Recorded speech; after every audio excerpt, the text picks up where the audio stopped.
कहानी शुरू होती है मिन से, जो हाई स्कूल का एक फर्स्ट ईयर स्टूडेंट है। उसकी स्कूल लाइफ किसी बुरे सपने से कम नहीं है। हर सुबह स्कूल जाते समय वह यही सोचता है कि काश उसका कोई एक्सीडेंट हो जाए और वह कोमा में चला जाए, फिर सीधे ग्रेजुएशन के बाद ही जागे। एक दिन जब वह स्कूल पहुंचता है तो वहाँ एक भयानक घटना हो चुकी होती है। उसका क्लासमेट सुख स्कूल की छत से कूद जाता है। मिन को तुरंत याद आता है कि आखिर बात यहाँ तक पहुंची कैसे। कुछ समय पहले स्कूल के दबंग छात्रों ने सुख के हाथ में एक खास डंडा पकड़ा दिया था, जिसे वे आउटकास्ट स्टिक कहते थे। जिस छात्र के पास वह डंडा होता वही पूरे स्कूल का आधिकारिक शिकार बन जाता। हर कोई उसका मजाक उड़ाता, उसे अपमानित करता और परेशान करता। मिन यह सब देखता रहा, लेकिन वह कुछ नहीं कर पाया। वह खुद भी लंबे समय से बुलिंग का शिकार था। अंदर ही अंदर उसे राहत मिली थी कि इस बार निशाना कोई और बन गया था। लेकिन सुख को टारगेट क्यों बनाया गया? एक दिन क्लास में सबसे प्रभावशाली छात्र अपनी टीचर की क्लास के दौरान वीडियो लेक्चर देख रहा था। टीचर ने सिर्फ इतना कहा कि जब क्लास चल रही हो तो ऐसा करना ठीक नहीं है। लड़के ने तुरंत टीचर का मजाक उड़ाना शुरू कर दिया। उसने कहा कि उनकी पढ़ाई बेकार है और सबके सामने उनका अपमान करने लगा। तभी सुख का सब्र टूट गया। वह उठा और उसने उस लड़के को मुक्का मार दिया। बस बहुत हो गया, यही उसकी सबसे बड़ी गलती बन गई। उस दिन के बाद पूरी गैंग उसके पीछे पड़ गई। मिन सब कुछ देख रहा था। उसने शिक्षकों से शिकायत करने की कोशिश भी की, लेकिन जल्द ही उसे सच्चाई पता चल गई। 2 साल पहले एक दूसरे स्कूल में एक शिक्षक की हत्या एक छात्र ने कर दी थी। तब से अधिकांश शिक्षक छात्रों से डरने लगे थे। मिन को समझ आ गया कि उसकी मदद करने वाला कोई नहीं है। सुख को भी यही एहसास हो चुका था और आखिरकार उसी निराशा ने उसे अपनी जान लेने पर मजबूर कर दिया। घटना के बाद पुलिस आई। पहली बार मिन को लगा कि शायद अब सब कुछ बदल जाएगा, लेकिन पुलिस ने हंसते हुए कहा कि पुलिस कुछ नहीं करेगी, और सच में ऐसा ही हुआ। केस बंद हो गया। सुख की मौत को भुला दिया गया। मिन फिर से उसी नरक में धकेल दिया गया। एक समय ऐसा भी आया जब उसने खुद भी आत्महत्या करने की कोशिश की, लेकिन आखिरी पल में हिम्मत नहीं जुटा पाया। कुछ दिन बाद एक बुली बिना किसी वजह के उसे बुरी तरह पीटने लगा। जैसा हमेशा होता था, कोई उसकी मदद के लिए आगे नहीं आया, लेकिन इस बार अचानक एक आदमी सामने आया। उसने एक ही बार में बुली को जमीन पर गिरा दिया। सभी हैरान रह गए। बुली गुस्से में उठकर दोबारा हमला करने दौड़ा, लेकिन इस बार उसे और बुरी तरह पीटा गया। आदमी ने शांत आवाज में कहा, बड़ों से बात करने की तमीज सीखो। पूरी क्लास चौंक गई। गैंग के लीडर ने पूछा, तुम हो कौन? आदमी मुस्कुराया, तुम्हारा नया टीचर। सभी सन्न रह गए। लड़कों ने तुरंत मोबाइल निकाल लिया। अब कैमरा चल रहा है। टीचर होकर स्टूडेंट को मारोगे? लेकिन अगले ही पल नए शिक्षक ने कैमरे के सामने ही उसे फिर से थप्पड़ मार दिया। क्लासरूम में सन्नाटा छा गया। जल्द ही प्रिंसिपल भी वहाँ पहुँच गया। तब उस आदमी ने अपनी असली पहचान बताई। वह शिक्षा सुरक्षा विभाग का इंस्पेक्टर था। सरकार द्वारा बनाई गई एक नई संस्था, जिसका उद्देश्य था उन स्कूलों और छात्रों के खिलाफ कार्रवाई करना जो बुलिंग, हिंसा और अन्याय को बढ़ावा देते हैं। प्रिंसिपल ने विरोध किया। स्टूडेंट्स को मारना कानून के खिलाफ है। इंस्पेक्टर ने जवाब दिया, जब शब्द काम न करें तब अनुशासन के लिए दूसरे तरीके भी जरूरी होते हैं। बाद में प्रिंसिपल ने उसे चेतावनी दी कि यहाँ कुछ छात्रों के परिवार बेहद ताकतवर हैं। उनमें से सबसे बड़ा नाम था उस लड़के का, जिसके पिता राष्ट्रीय राजनीति में प्रभावशाली व्यक्ति थे। इंस्पेक्टर बस मुस्कुराया। फिर तो वह मेरा सबसे पसंदीदा छात्र होगा। अगले दिन वह सीधे सुख की क्लास में पहुंचा। हाजिरी लेते समय वह सुख के नाम पर रुका। फिर उसने पूरी क्लास से पूछा, क्या किसी को पता है कि वह क्यों मरा? एक छात्र हंस पड़ा। फेल होने से डर गया होगा। बात पूरी भी नहीं हुई थी कि इंस्पेक्टर ने उसे पकड़कर सबके सामने पीट दिया। तुम्हारा क्लासमेट मर गया और तुम्हें जरा भी शर्म नहीं है? इस बार छात्रों के चेहरे बदल गए। फिर उसने सभी को पुशअप्स करने का आदेश दिया। गैंग लीडर ने कहा, कोई नहीं करेगा। किसी ने हरकत नहीं की। इंस्पेक्टर उसके पास पहुंचा और उसका सिर डेस्क पर दे मारा। बहुत बहादुर बन रहे थे ना, अब शुरू करो। डर के मारे वह खुद पुशअप्स करने लगा। बाकी सब भी पीछे पीछे शुरू हो गए। लंच टाइम में वही लड़का फिर से अपनी गुंडागर्दी दिखाने लगा। लाइन तोड़कर आगे पहुंच गया। इंस्पेक्टर ने उसे रोका। अगर खाना चाहिए तो लाइन में लगो। उसने बात नहीं मानी, उल्टा खाना उठाकर फेंक दिया। अगले ही पल उसे जोरदार लात पड़ी। खाने की बेइज्जती मैं बर्दाश्त नहीं करता। फिर उसे पूरा कचरा साफ करने का आदेश दिया गया। दिन खत्म होते होते गैंग लीडर का गुस्सा 7वें आसमान पर था। उसने अपना सारा गुस्सा फिर मिन पर निकाला। उधर इंस्पेक्टर सीधे उसके घर पहुंच गया। वह उसके पिता से मिला। बिना किसी डर के उसने कहा, आप अपने बेटे को संभाल नहीं पाए, अब मैं संभालूंगा। पिता भड़क उठा, लेकिन इंस्पेक्टर ने उसकी बातों की कोई परवाह नहीं की। वह लड़के को कान पकड़कर वापस स्कूल ले गया और बाथरूम साफ करवाने लगा। बदला लेने के लिए लड़के ने खुद को चोट पहुंचाई और अपने पिता को फोन कर दिया, लेकिन इंस्पेक्टर पर इसका कोई असर नहीं हुआ। दूसरी तरफ मिन की हालत अभी भी खराब थी। जब इंस्पेक्टर को उसके बारे में पता चला तो उसने उसे एक अनोखी सलाह दी, अगर लड़ नहीं सकते तो भागना सीखो। इसके बाद उसने मिन को रोज दौड़ने की ट्रेनिंग देना शुरू कर दिया। धीरे धीरे दोनों के बीच भरोसा बनने लगा। एक शाम डिनर के दौरान इंस्पेक्टर ने कहा, अपने माता पिता को सब बताओ। मिन ने सिर झुका लिया। उसके माता पिता हमेशा काम में व्यस्त रहते थे। तब इंस्पेक्टर ने कहा, अगर माता पिता उपलब्ध नहीं है तो किसी भरोसेमंद बड़े इंसान पर भरोसा करो। गैंग लीडर का पिता सीधे शिक्षा मंत्री के पास पहुंचा। उसने मांग की कि इस नए विभाग को तुरंत बंद किया जाए, लेकिन मंत्री पहले से तैयार था। कुछ ही दिनों बाद उस नेता के भ्रष्टाचार और कई घोटाले मीडिया में सामने आ गए। उसका राजनीतिक करियर बर्बाद होने लगा। जब उसने मंत्री से जवाब मांगा तो मंत्री ने साफ कहा, मेरा निशाना तुम नहीं हो, मेरा निशाना वह सिस्टम है जिसने तुम्हारे बेटे जैसे बच्चों को राक्षस बना दिया। कुछ ही समय बाद वह नेता गिरफ्तार हो गया और उसके बेटे की दुनिया पूरी तरह बदल गई। जो लड़का कभी दूसरों को सताता था अब खुद बुलिंग का का शिकार बनने लगा। परिसर में पेट्रोल छिड़का जा चुका था। चिल्ला रहा था, सबको मेरे जैसा दर्द महसूस होगा। तभी इंस्पेक्टर उसके सामने आकर खड़ा हो गया। लड़के ने कांपती आवाज में कहा, पास मत आना। उसे उम्मीद थी कि सामने वाला डर जाएगा, लेकिन यहाँ तो उल्टा हो गया। उसने जलता हुआ लाइटर उसकी तरफ उछाल दिया। कुछ पल के लिए लड़के को लगा कि अब वह सचमुच जलकर मर जाएगा। वह चीखते हुए भागा। उसकी आंखों से आंसू निकल आए। वह दया की भीख मांगने लगा। उसी समय इंस्पेक्टर ने आग बुझा दी। फिर उसने शांत लेकिन बेहद कठोर आवाज में कहा, मरने से इतना डर लग रहा है? लड़का कांपता हुआ सिर हिलाने लगा। इंस्पेक्टर की आंखों में गुस्सा भर गया। सुख भी ऐसे ही डरा हुआ था, लेकिन तुम लोगों ने उसकी जिंदगी इतनी बुरी बना दी कि उसे मौत ही आसान लगी। अब चाहे तुम कितना भी पछताओ, वह कभी वापस नहीं आएगा। ये शब्द सीधे उसके दिल में उतर गए। उसी समय पहली बार सच्चाई सामने आई। जब सुख बुलिंग का शिकार बन रहा था, गैंग लीडर के पिता की राजनीतिक ताकत इतनी ज्यादा थी कि कोई कार्रवाई नहीं हुई। उल्टा सुख के पिता को सलाह दी गई कि वे अपने बेटे का स्कूल बदल दें। इसके बाद उनकी नौकरी तक खतरे में पड़ गई। सुख पूरी तरह टूट गया। आखिरी बार वह गैंग लीडर के पास गया और अपने पिता को छोड़ देने की गुहार लगाई। उसने कहा, मैं जो कहोगे वो करूंगा। सामने से जवाब आया, तो जाकर मर जाओ। उस वक्त शायद किसी ने नहीं सोचा था कि वह सचमुच ऐसा कर लेगा, लेकिन उसने कर लिया। अब वह बात गैंग लीडर को अंदर से खाई जा रही थी। कुछ दिनों बाद सुख का केस दोबारा खोला गया। नतीजा यह हुआ कि बुलिंग में शामिल कई छात्र गिरफ्तार कर लिए गए होते। एक दिन इंस्पेक्टर एक कब्र के सामने खड़ा दिखाई देता है। वहीं शिक्षा मंत्री भी मौजूद होता है। दोनों काफी देर तक चुप रहते हैं। स्पष्ट था कि इस कब्र से उनका कोई गहरा संबंध है। इसी बीच पूरे देश में एक नई बहस शुरू हो चुकी थी। लोग सवाल उठा रहे थे कि क्या किसी सरकारी अधिकारी को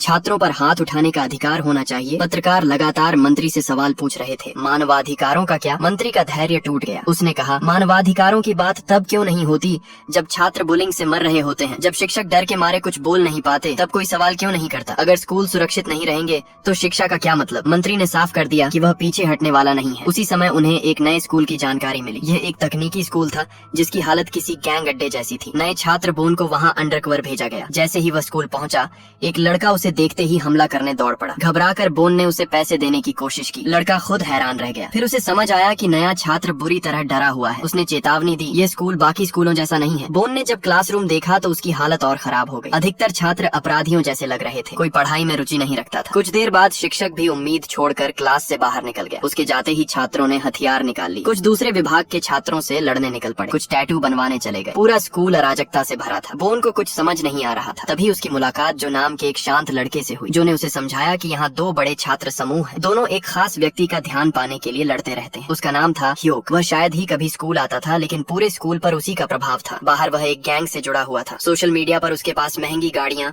ब्रांडेड कपड़े, शराब और पार्टियों की तस्वीरें भरी हुई थी। छात्र उसे आदर्श मानते थे। एक दिन उसने इलेक्ट्रिकल विभाग के लीडर को मिलने बुलाया। बस इतना सुनते ही दोनों गुटों की लड़ाई रुक गई। सबका ध्यान उसी पर चला गया। इसी दौरान बोन और जो की दोस्ती बढ़ने लगी, लेकिन जो की जिंदगी बेहद दुखद थी। वह अक्सर अपने ही साथियों द्वारा पीटा जाता था। कभी उन्हें ताकत मापनी होती तो उसी पर वार करते, फिर उससे पूछते कि कितना दर्द हुआ। जो सब कुछ चुपचाप सहता रहता। एक दिन बोन उसके घर गया। वहाँ उसने जो और उसकी माँ की साधारण जिंदगी देखी। उसे समझ आया कि जो सच में पढ़ना चाहता है वह अपनी जिंदगी बदलना चाहता है। अगले दिन एक बड़ा खुलासा हुआ। बोन असल में छात्र नहीं था। वह शिक्षा सुरक्षा विभाग का कर्मचारी था। उसके चश्मे में कैमरा लगा हुआ था और वह पूरी जांच रिकॉर्ड कर रहा था। इंस्पेक्टर ने उसे नया मिशन दिया, सभी छात्रों को उकसाओ और उन्हें अपने पीछे दौड़ाओ। बोन ने वैसा ही किया। कुछ ही मिनटों में पूरा स्कूल उसके पीछे भाग रहा था। जब सभी मैदान में पहुंच गए तो इंस्पेक्टर ने गेट बंद कर दिया। फिर उसने अपनी पहचान बताई। कुछ छात्रों ने उसे पहचान लिया। उन्होंने घमंड से कहा, हम उन स्कूलों जैसे नहीं हैं जिन्हें तुम कंट्रोल कर सको। इंस्पेक्टर ने सिर्फ इतना पूछा, ऐसा क्या खास है तुम में? कुछ सेकंड बाद पूरा मैदान छात्रों से नहीं बल्कि जमीन पर पड़े शरीरों से भरा था। जिसने भी हमला किया था वह हार चुका था। इसके बाद नया नियम लागू हुआ। अब पढ़ाई होगी हर दिन समय पर, कोई बहाना नहीं। जब छात्रों ने विरोध किया तो उन्हें फिर अनुशासन सिखाया गया। एक शिक्षक को बुलाया गया। वह खुद यकीन नहीं कर पा रहा था कि वही छात्र अब लाइन में बैठकर पढ़ रहे हैं। समस्या यह थी कि किसी के पास किताब तक नहीं थी। सिर्फ जो के पास किताब थी, इसलिए उसे बोर्ड पर पूरा पाठ लिखने का काम दिया गया। बाकी छात्रों को कॉपी करना था। कई छात्रों ने कहा कि उनके पास पेन नहीं है। इंस्पेक्टर ने एक लड़के की तरफ देखा। उंगली तो है ना? उसने अपनी उंगली काटकर खून से लिखना शुरू कर दिया। बाकी सभी घबरा गए। कुछ ही मिनटों में पूरे स्कूल में पेन की तलाश शुरू हो गई। लेकिन मुश्किल यहीं खत्म नहीं हुई। 5 मिनट बाद इंस्पेक्टर ने बोर्ड साफ कर दिया। जो लिख नहीं पाए थे उन्हें सजा मिली। अब तक कुछ छात्रों का गुस्सा फूट चुका था। उन्होंने कहा, ये पढ़ाई किसी काम की नहीं है। इंस्पेक्टर मुस्कुराया, ठीक है तो चलो प्रैक्टिकल करते हैं। वह उन्हें एक कार के पास ले गया। फिर खुद ड्राइविंग करके दिखाया कि असली कौशल क्या होता है। पहली बार छात्रों को लगा कि सामने वाला सिर्फ लड़ नहीं सकता बल्कि उनकी दुनिया को समझता भी है। धीरे धीरे कई छात्रों का नजरिया बदलने लगा। लेकिन 2 विभागों के नेता अभी भी नहीं सुधरे थे। उन्होंने स्कूल से भागकर ह्योक से शिकायत करने का फैसला किया। उन्हें नहीं पता था कि यही फैसला उनकी जिंदगी को पूरी तरह बदलने वाला है। दोनों विभागों के नेता इंस्पेक्टर से बदला लेने के लिए स्कूल से भाग निकले। उन्हें पूरा भरोसा था कि अगर ह्योक उनके साथ खड़ा हो गया तो इंस्पेक्टर ज्यादा दिन टिक नहीं पाएगा। एक मोटरसाइकिल की तेज आवाज आवाज सुनाई दी। सभी छात्र बाहर भागे। ह्योक आ चुका था। उसकी एंट्री किसी गैंगस्टर फिल्म के विलेन जैसी थी। लंबा कद, खतरनाक व्यक्तित्व और चेहरे पर ऐसा आत्मविश्वास जैसे पूरी दुनिया उसी की। ह्योक सीधे इंस्पेक्टर के सामने पहुंचा। बिना कुछ कहे उसने हमला कर दिया। शुरुआत में ऐसा लगा कि शायद वह सचमुच इंस्पेक्टर पर भारी पड़ सकता है। उसने इंस्पेक्टर को जमीन पर भी गिरा दिया। छात्र खुशी से चिल्लाने लगे। उन्हें लगा कि आखिरकार कोई ऐसा मिल गया जो इंस्पेक्टर को हरा सकता है। ह्योक ने पीछे मुड़कर छात्रों से कहा, देखा, अगर कोई तुम्हें परेशान करे तो मुझे बताना। छात्र उसका नाम चिल्लाने ही वाले थे कि तभी एक और आवाज सुनाई दी। सबकी नजरें घूमी। इंस्पेक्टर भी वही नारा लगा रहा था। कुछ सेकंड तक सन्नाटा छाया रहा। फिर वह धीरे धीरे खड़ा हुआ। अब तक वह खेल रहा था, लेकिन अब खेल खत्म हो चुका था। अगले ही पल उसने गंभीरता से लड़ना शुरू किया। कुछ ही मिनटों में ह्योक जमीन पर पड़ा था। पूरा स्कूल स्तब्ध था। जिस लड़के को वे अजेय समझते थे वह हार चुका था, लेकिन असली झटका अभी बाकी था। ह्योक ने तुरंत अपने गैंग के लोगों को बुला लिया। उसे लगा कि अब संख्या का फायदा मिलेगा। कुछ देर बाद दर्जनों गुंडे वहां पहुंच गए। छात्रों को यकीन था कि इस बार इंस्पेक्टर हार जाएगा, लेकिन जो हुआ उसने सबको डरा दिया। इंस्पेक्टर ने एक एक करके सभी को हरा दिया। कुछ मिनट पहले जो लोग खुद को खतरनाक अपराधी समझ रहे थे, अब जमीन पर बैठे माफी मांग रहे थे। उनकी हालत देखकर छात्र पहली बार समझे कि ताकत आखिर होती क्या है। लेकिन इंस्पेक्टर का उद्देश्य सिर्फ डराना नहीं था। उसने सभी से कहा, अगर माफी मांगनी है तो मुझसे नहीं। फिर उसने जो की तरफ इशारा किया, उससे माफी मांगो। जो हमेशा की तरह मुस्कुराने की कोशिश करने लगा। वह दिखाना चाहता था कि उसे कोई फर्क नहीं पड़ता, लेकिन जैसे ही सबकी नजरें उस पर पड़ी, उसका संयम टूट गया। वह रो पड़ा। सालों से जमा दर्द आखिर बाहर निकल आया। इंस्पेक्टर ने छात्रों की तरफ देखते हुए कहा, अगर तुम्हें पढ़ना नहीं है तो स्कूल छोड़ दो, लेकिन तुम्हें किसी और का भविष्य बर्बाद करने का अधिकार नहीं है। इन घटनाओं के बाद शिक्षा मंत्री ने एक बड़ा प्रेस कॉन्फ्रेंस किया। उन्होंने कई नए नियमों की घोषणा की। स्कूलों में गैंग कल्चर के खिलाफ सख्त कार्रवाई होगी। नाबालिग होने का बहाना बनाकर अपराध करने वालों को छूट नहीं मिलेगी। टैटू, धूम्रपान और गैंग गतिविधियों पर भी कड़ी रोक लगाई जाएगी। धीरे धीरे स्कूल का माहौल बदलने लगा। पहली बार जो और उसके जैसे छात्र सामान्य तरीके से पढ़ने लगे। सब कुछ सही दिशा में जाता दिखाई दे रहा था। लेकिन उसी समय कहानी एक नया मोड़ लेती है। एक प्रभावशाली नेता जो पहले से ही शिक्षा सुरक्षा विभाग का विरोध कर रहा था, पुराने दस्तावेज खंगाल रहा था। उसे 2 साल पुरानी एक तस्वीर मिली। उस तस्वीर में मंत्री और इंस्पेक्टर एक युवा महिला की कब्र के सामने खड़े थे। दोनों टूटे हुए नजर आ रहे थे। यही पहली बार उस रहस्य की झलक मिलती है जो पूरे विभाग की नींव से जुड़ा हुआ था। लेकिन उससे पहले एक नया केस सामने आता है। इस बार मामला एक गर्ल्स स्कूल का था। एक शिक्षक पर छात्रा से दुर्व्यवहार का आरोप लगा था। आरोप लगने के कुछ समय बाद उस शिक्षक ने आत्महत्या कर ली। मामला पूरे देश में चर्चा का विषय बन चुका था। आरोप लगाने वाली छात्रा कोई साधारण लड़की नहीं थी। वह एक मशहूर सोशल मीडिया इन्फ्लुएंसर थी। उसके लाखों फॉलोअर्स थे। बोन इस केस को लेकर चिंतित था। अगर हमसे कोई गलती हुई तो पूरा देश हमारे खिलाफ हो जाएगा। लेकिन मंत्री ने साफ कहा, अगर एक निर्दोष शिक्षक डर के कारण मर गया है तो हमें सच्चाई तक पहुंचना ही होगा। जांच शुरू हुई। जल्द ही सामने आया कि पूरी कहानी वैसी नहीं थी जैसी दुनिया को दिखाई गई थी। वह लड़की लगातार क्लास में लाइव स्ट्रीम करती थी। एक दिन उसकी शिक्षिका ने उसका फोन जब्त कर लिया। गुस्से में उसने एक वीडियो एडिट किया और ऐसा दिखाया जैसे शिक्षिका एक छात्रा को परेशान कर रही हो। वीडियो वायरल हो गया। पूरे देश ने शिक्षिका को दोषी मान लिया। किसी ने सच्चाई जानने की कोशिश नहीं की। सिर्फ एक शिक्षक था जिसने उस वीडियो को ध्यान से देखा। उसे शक हुआ। उसने लड़की को अपने ऑफिस में बुलाया। वह जान चुका था कि वीडियो के साथ छेड़छाड़ की गई है। उसने उसे समझाने की कोशिश की, वीडियो हटा दो, अभी समय है। लेकिन लड़की मुस्कुराकर चली गई। कुछ घंटों बाद उसने एक और वीडियो अपलोड किया। इस बार उसने उसी शिक्षक पर छेड़छाड़ का आरोप लगा दिया। पूरा देश भड़क उठा। लोग उसके घर पहुंचने लगे। उसकी निजी जानकारी इंटरनेट पर फैला दी गई। उसके परिवार तक को निशाना बनाया गया। वह दबाव नहीं झेल पाया और अंततः उसने अपनी जान ले ली। सबसे दुखद बात यह थी कि उसकी मौत के बाद भी लोग नहीं रुके। कुछ लोग उसके अंतिम संस्कार तक में कंटेंट बनाने पहुंच गए। अब उसकी सहयोगी शिक्षिका जॉन पूरी तरह टूट चुकी थी। उसे यकीन था कि उसका सहकर्मी निर्दोष था, लेकिन लड़की इतनी चालाक थी कि उसने पूरी दुनिया को अपने पक्ष में कर लिया। यहाँ तक कि जब जॉन ने उससे सच्चाई बताने की गुहार लगाई तब भी उसने रोना शुरू कर दिया। और तभी पता चला कि वह लाइव स्ट्रीम कर रही थी। हजारों लोग देख रहे थे। कुछ ही मिनटों में जॉन भी विलेन बना दी गई। स्थिति इतनी बिगड़ गई कि प्रिंसिपल को खुद बीच में आना पड़ा। लड़की ने एक अजीब मांग रखी। वह चाहती थी कि जॉन उनकी क्लास टीचर बने। ऊपर से यह सामान्य लग रहा था, लेकिन वास्तव में वह उसे अपने नियंत्रण में रखना चाहती थी। जब जॉन पहली बार क्लास में पहुंची, छात्रों की नजरों में वह पहले से ही दोषी थी, क्योंकि पूरी कहानी को इस तरह पेश किया गया था कि असली पीड़ित वही इन्फ्लुएंसर लड़की थी। उसी समय शिक्षा सुरक्षा विभाग अपनी नई अंडरकवर एजेंट को स्कूल में भेजता है। उसका नाम था हान। पहली नजर में वह थोड़ी अनाड़ी और साधारण दिखाई देती थी, लेकिन जो लोग उसे जानते थे वे जानते थे कि उसके साथ उलझना खतरनाक हो सकता है। क्लास में पहुंचते ही छात्रों ने उसका मजाक उड़ाना शुरू कर दिया। लड़की ने व्यंग्य करते हुए पूछा, तुमने प्लास्टिक सर्जरी कहाँ से करवाई? पूरी क्लास हंसने लगी, लेकिन हान के जवाब ने सबको चुप करा दिया। हाँ, करवाई थी, ब्रेस्ट रिडक्शन सर्जरी, लेकिन तुम्हें उसकी जरूरत नहीं पड़ेगी। कुछ सेकंड के लिए पूरा क्लासरूम शांत हो गया। इसके बाद उसने सीधा इन्फ्लुएंसर की तरफ देखा। लाइव स्ट्रीम बंद करो। लड़की मुस्कुराई, खुद बंद कर दो। अगले ही पल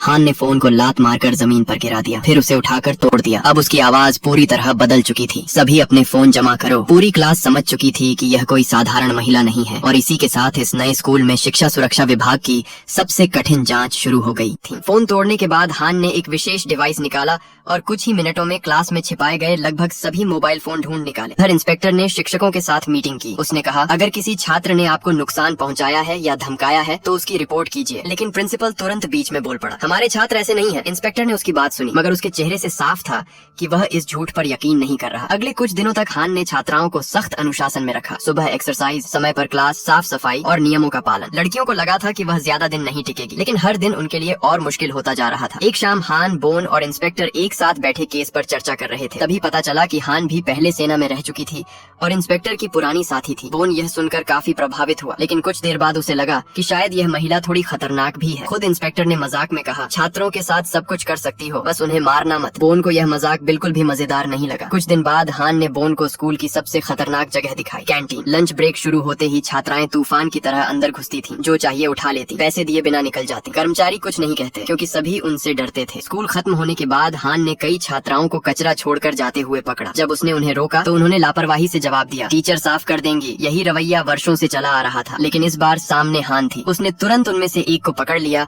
और खुद सफाई करवाने लगी। जिस जगह का इस्तेमाल करो उसे साफ भी करो। छात्राएं नाराज थीं, मगर कुछ कर नहीं सकती थीं। उसी दौरान बोन को सोशल मीडिया की जांच का काम दिया गया। उसने रात भर मेहनत करके सैकड़ों पोस्ट और वीडियो इकट्ठा किए। ज्यादातर पोस्ट शिक्षकों का मजाक उड़ाने, उन्हें बदनाम करने या ऑनलाइन परेशान करने से जुड़े हुए थे। अगले दिन हान उन सबूतों को लेकर क्लास में पहुंची। उसने शांत स्वर में कहा, अगर इनमें से किसी ने भी दोबारा ऐसा किया तो सीधे मानहानि का केस होगा। अब पहली बार कुछ छात्राएं घबराने लगीं। उन्हें समझ आने लगा था कि इस बार मामला गंभीर है। इसी बीच कुछ छात्राएं आपस में चर्चा कर रही थीं। वे मान रही थीं कि शायद जिस शिक्षक पर आरोप लगाया गया था वह सचमुच निर्दोष था। लेकिन तभी वह इन्फ्लुएंसर लड़की वहां आ गई। उसके आते ही सभी चुप हो गए। कोई उसके खिलाफ खुलकर बोलने की हिम्मत नहीं कर रहा था। उधर जॉन की हालत लगातार खराब हो रही थी। उसका नाम सोशल मीडिया पर बदनाम हो चुका था। उसका घर का पता इंटरनेट पर फैल चुका था। लोग लगातार उसे ट्रोल कर रहे थे। नौकरी बदलने के लिए जब वह एक प्राइवेट अकादमी में गई तब भी उसे मना कर दिया गया। उसकी बदनामी वहां तक पहुंच चुकी थी। उसे महसूस होने लगा कि उसकी पूरी जिंदगी बर्बाद हो रही है। अजीब बात यह थी कि अचानक वही इन्फ्लुएंसर लड़की उसके प्रति अच्छा व्यवहार करने लगी। क्लास भी पहले से ज्यादा अनुशासित दिखाई देने लगी। उनको यह सब बिल्कुल पसंद नहीं आया। उसने जॉन को चेतावनी दी, ये लोग तुम्हारे साथ खेल रहे हैं, भावनात्मक जाल बिछा रहे हैं। जॉन को शुरुआत में विश्वास नहीं हुआ। फिर एक दिन वह लड़की उसके पास आई। उसने प्रस्ताव रखा कि दोनों साथ में लाइव स्ट्रीम करें, दुनिया को दिखाएं कि अब उनके बीच कोई समस्या नहीं है। बदले में जॉन को सिर्फ एक काम करना था, शिक्षा सुरक्षा विभाग की आलोचना। अब जॉन समझ चुकी थी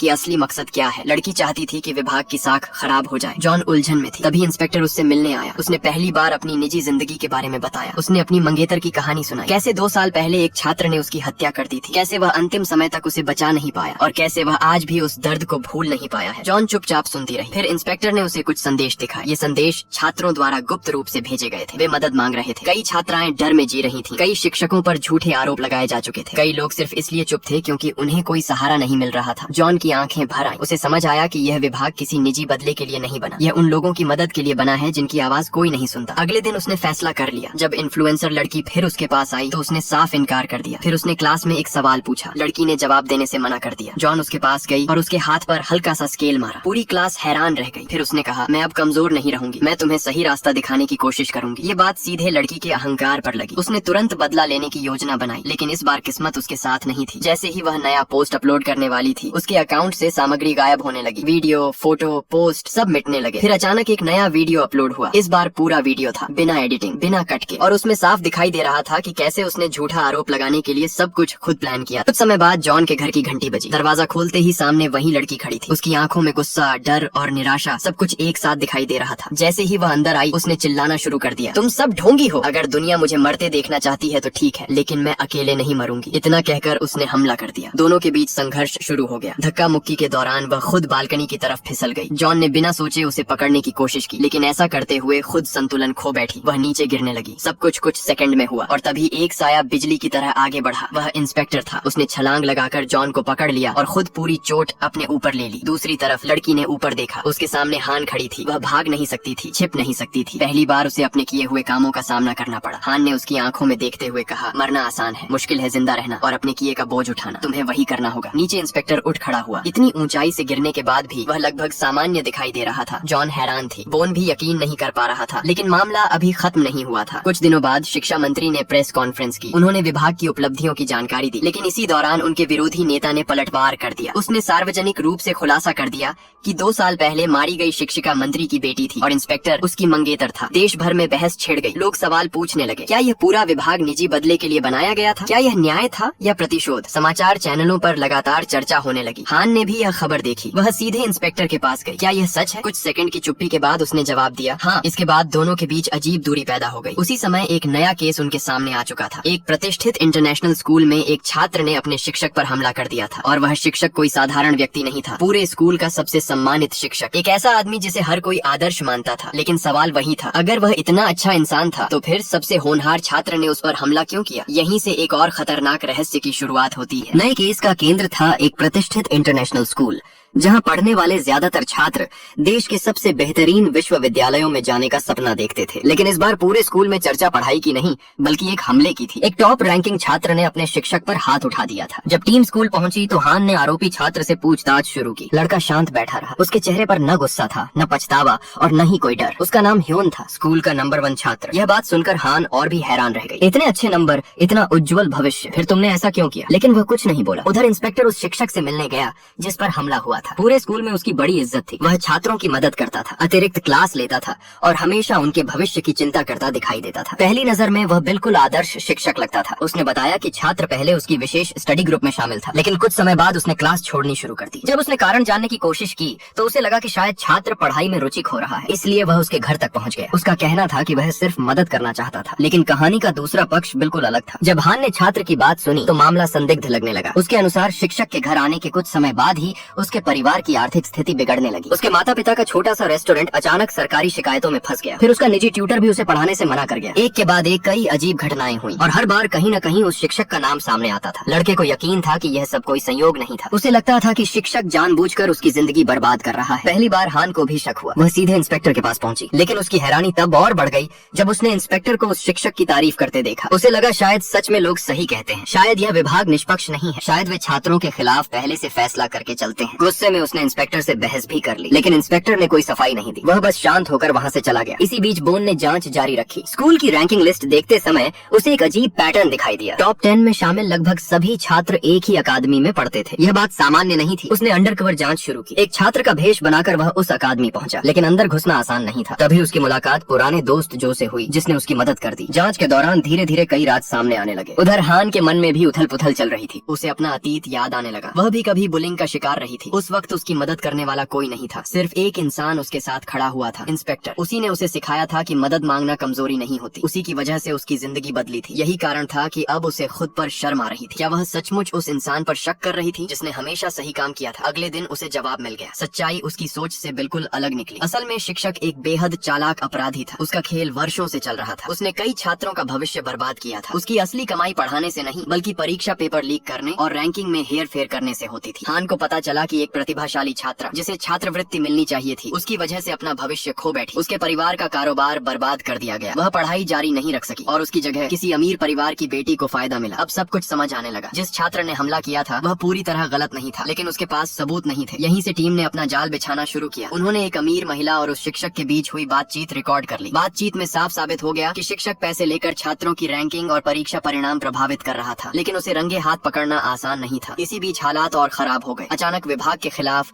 कानूनी कार्रवाई शुरू हो गई। पुराने मामलों को आधार बनाकर टीम के कई सदस्य गिरफ्तार कर लिए गए। यहाँ तक कि शिक्षा मंत्री भी हिरासत में ले लिए गए। स्पष्ट था कि कोई ताकतवर व्यक्ति उन्हें रोकना चाहता था। उद्देश्य साफ था, परीक्षाएं खत्म होने तक उन्हें व्यस्त रखो ताकि शिक्षक बच जाए। अब पूरी उम्मीद सिर्फ बोन पर थी। वह अकेला सदस्य था जो अभी बाहर था। मंत्री ने जाते जाते उसका ट्रांसफर भी मंजूर कर दिया ताकि कम से कम एक व्यक्ति जांच जारी रख सके। लेकिन बोन ने साफ कह दिया, मैं कहीं नहीं जा रहा, अब मैं इस टीम का हिस्सा हूँ। परीक्षाएं शुरू हो गयी। शिक्षक पूरी तरह निश्चिंत था। उसे विश्वास था कि उसके छात्र वही उत्तर लिखेंगे जो उसने पहले से याद करवाए थे। लेकिन पहले ही दिन उसे झटका लगा। जिस लड़की को उसने टॉप रैंक दिलाने की तैयारी की थी उसने बेहद खराब प्रदर्शन किया। वह घबरा गया। उसे समझ नहीं आया कि ऐसा कैसे हुआ। फिर उसे एहसास हुआ कुछ गड़बड़ हो चुकी है। वह तुरंत अगली परीक्षा रोकने दौड़ा, लेकिन तभी इंस्पेक्टर वहाँ पहुँच गया। वह अब जेल से रिहा हो चुका था। दोनों आमने सामने खड़े थे। शिक्षक ने परीक्षा रुकवाने की कोशिश की, लेकिन इंस्पेक्टर मुस्कुराया, रुकिए मत, सबके सामने देखते हैं क्या होता है। कुछ देर बाद पूरी सच्चाई सामने आ गई। परीक्षा के प्रश्न बदले नहीं गए थे, सिर्फ उनका क्रम बदल दिया गया था। जो छात्र वास्तव में पढ़े हुए थे उन्होंने आसानी से पेपर हल कर लिया, लेकिन जिन्होंने सिर्फ उत्तर रटे थे वे बुरी तरह फंस गए। योजना सफल रही। अब यह साबित हो चुका था कि पेपर लीक किया गया था और इसके पीछे वही शिक्षक था। रिकॉर्डिंग भी सामने आ गई। पूरा स्कूल सच्चाई जान चुका था। जिस आदमी को आदर्श माना जाता था वही सबसे बड़ा धोखेबाज निकला। उधर शिक्षा मंत्री की सार्वजनिक सुनवाई चल रही थी। लोग उनसे लगातार सवाल कर रहे थे, क्या आपने यह विभाग अपनी बेटी की मौत का बदला लेने के लिए बनाया? मंत्री ने बिना झिझक जवाब दिया, अगर शिक्षा व्यवस्था सुधारने के लिए लोग इसे बदला कहते हैं तो ठीक है। फिर उन्होंने सभी सबूत सार्वजनिक कर दिए। भ्रष्ट शिक्षक, रिश्वत देने वाले माता पिता और उनसे जुड़े नेताओं का पूरा नेटवर्क उजागर हो गया। देश भर में हलचल मच गई। अब जनता का नजरिया बदलने लगा। लोग समझने लगे कि विभाग सिर्फ छात्रों की जांच नहीं करता, वह शिक्षकों और प्रभावशाली लोगों को भी जवाबदेह बनाता है। केस खत्म होने के बाद हियोन ने टीम का धन्यवाद किया। उसकी आंखों में राहत थी। वर्षों बाद पहली बार उसे लगा कि किसी ने उसकी बात सुनी। दूसरी तरफ भ्रष्ट शिक्षक को गिरफ्तार कर लिया गया, लेकिन टीम को आराम करने का मौका नहीं मिला। एक नया मामला उनके सामने आ चुका था। इस बार मामला किसी हाई स्कूल का नहीं था। एक प्राथमिक विद्यालय की शिक्षिका आत्महत्या करने की कोशिश कर चुकी थी। उसने अपनी माँ के लिए एक संदेश छोड़ा था। संदेश में लिखा था कि अगर उसके साथ कुछ हो जाए तो उसकी डायरी जरूर पढ़ी जाए। सौभाग्य से उसे समय रहते बचा लिया गया। जांच शुरू हुई। शुरुआत में सभी को लगा कि शायद समस्या बच्चों से जुड़ी होगी, लेकिन जल्द ही सामने आया कि असली समस्या एक छात्र नहीं बल्कि उसके माता पिता थे। और यह केस टीम के सामने अब तक का सबसे अलग और परेशान करने वाला मामला बनने वाला था। प्राइमरी स्कूल की शिक्षिका को बचा लिया गया था, लेकिन उसकी मानसिक हालत बेहद खराब थी। जांच के दौरान हान ने उसका मनोवैज्ञानिक मूल्यांकन किया और तुरंत समझ गई कि यह सिर्फ सामान्य तनाव का मामला नहीं है। वह महीनों से लगातार मानसिक उत्पीड़न झेल रही थी, इसीलिए उसे कुछ समय के लिए छुट्टी लेने की सलाह दी गई। लेकिन शिक्षिका की सबसे बड़ी चिंता अपनी क्लास थी। उसे डर था कि उसके जाने के बाद बच्चों का क्या होगा। तब हान ने मुस्कुराकर कहा, नए टीचर की चिंता मत कीजिए, वो काफी मजबूत है। अगले ही दिन इंस्पेक्टर नए क्लास टीचर के रूप में स्कूल पहुंच गया। इस बार उसका अंदाज पूरी तरह अलग था। न कोई काली जैकेट, न सख्त चेहरा। वह छोटे बच्चों के साथ काम कर रहा था और कुछ ही घंटों में समझ गया कि यह काम किसी भी लड़ाई से ज्यादा मुश्किल है। कोई मेंढक बनाने की जिद कर रहा था, कोई बाथरूम जाने की, कोई रो रहा था, कोई लड़ रहा था। पूरा दिन भागते दौड़ते निकल गया। शाम को घर लौटकर उसने अपनी दिवंगत मंगेतर की तस्वीर देखी और खुद से पूछा, क्या तुम्हारा काम सच में इतना मुश्किल था? लेकिन असली समस्या बच्चे नहीं थे। असल समस्या एक माँ थी। कहानी की शुरुआत तब हुई थी जब शिक्षिका ने पहली बार उस बच्चे को पढ़ाना शुरू किया था। वो थोड़ा शर्मीला था। शिक्षिका ने उसे प्यार से संभालने की कोशिश की, लेकिन कुछ ही दिनों बाद उसकी माँ के संदेश आने लगे। पहले उसने अनुरोध किया कि उसके बेटे से बहुत सावधानी से बात की जाए। फिर उसने कपड़ों पर टिप्पणी करनी शुरू कर दी, फिर सोशल मीडिया पर, फिर क्लासरूम के नियमों पर। धीरे धीरे वह शिक्षिका की पूरी जिंदगी नियंत्रित करने लगी। वह लगातार शिकायतें भेजती रहती, हर छोटी बात पर विवाद खड़ा करती। एक दिन तो उसने शिक्षिका की निजी तस्वीर तक सोशल मीडिया पर आलोचना के लिए इस्तेमाल कर ली। शिक्षिका ने शुरुआत में धैर्य रखा, फिर प्रिंसिपल से शिकायत की, लेकिन उसे सिर्फ इतना कहा गया, सोशल मीडिया बंद कर दीजिए। उसने ऐसा कर भी दिया, फिर भी समस्या खत्म नहीं हुई। माँ ने किसी तरह उसका निजी फोन नंबर हासिल कर लिया। अब दिन रात कॉल और मैसेज आने लगे। स्थिति और खराब होती चली गई। उधर शिक्षिका बच्चे की मदद करने की पूरी कोशिश कर रही थी। उसने उसके लिए एक विशेष कोना बनाया, उसे अतिरिक्त ध्यान दिया। लेकिन एक दिन खेलते समय एक अन्य छात्र गलती से उससे टकरा गया। बच्चे ने तुरंत उसे मुक्का मार दिया। दूसरे बच्चे की आंख गंभीर रूप से घायल हो गई। सभी को लगा कि अब कम से कम माँ अपने बेटे को समझाएगी, लेकिन हुआ उल्टा। उसने साफ कह दिया, मेरा बेटा माफी नहीं मांगेगा। यहीं से बड़ा विवाद शुरू हो गया। मामला स्कूल हिंसा समिति तक पहुंचा। जांच के बाद निर्णय आया कि गलती उसी बच्चे की थी, लेकिन माँ ने फैसला मानने से इनकार कर दिया। वह शिक्षिका के घर तक पहुंच गई, धमकियां देने लगी। कुछ समय बाद उसका पति भी स्कूल पहुंचा। वह शारीरिक रूप से बेहद ताकतवर आदमी था। उसने शिक्षिका को धक्का दिया और डराने की कोशिश की। अब मामला पूरी तरह नियंत्रण से बाहर जा चुका था। आखिरकार शिक्षिका ने उनके खिलाफ शिकायत दर्ज कर दी, लेकिन जवाब में माँ ने भी शिकायत कर दी। उसका आरोप था कि शिक्षिका उसके बेटे को मानसिक रूप से प्रताड़ित कर रही है। अब महीनों तक जांच चली। इस दौरान शिक्षिका का नाम खराब होता रहा। उसकी मानसिक स्थिति बिगड़ती गई, यहाँ तक कि तनाव के कारण उसके चेहरे का एक हिस्सा सुन्न पड़ गया। जब जांच पूरी हुई तो वह निर्दोष साबित हुई, लेकिन तब तक बहुत देर हो चुकी थी। उसकी प्रतिष्ठा और मानसिक स्वास्थ्य दोनों बुरी तरह प्रभावित हो चुके थे। इंस्पेक्टर ने पूरी कहानी सुनी, फिर उसने फैसला किया कि अब उस माँ को वही महसूस कराया जाएगा जो उसने दूसरों को महसूस कराया था। अगले दिन उसने क्लास में बच्चे से एक आसान सवाल पूछा। बच्चे ने सही जवाब दिया, लेकिन कुछ ही देर बाद उसकी माँ स्कूल पहुंच गई।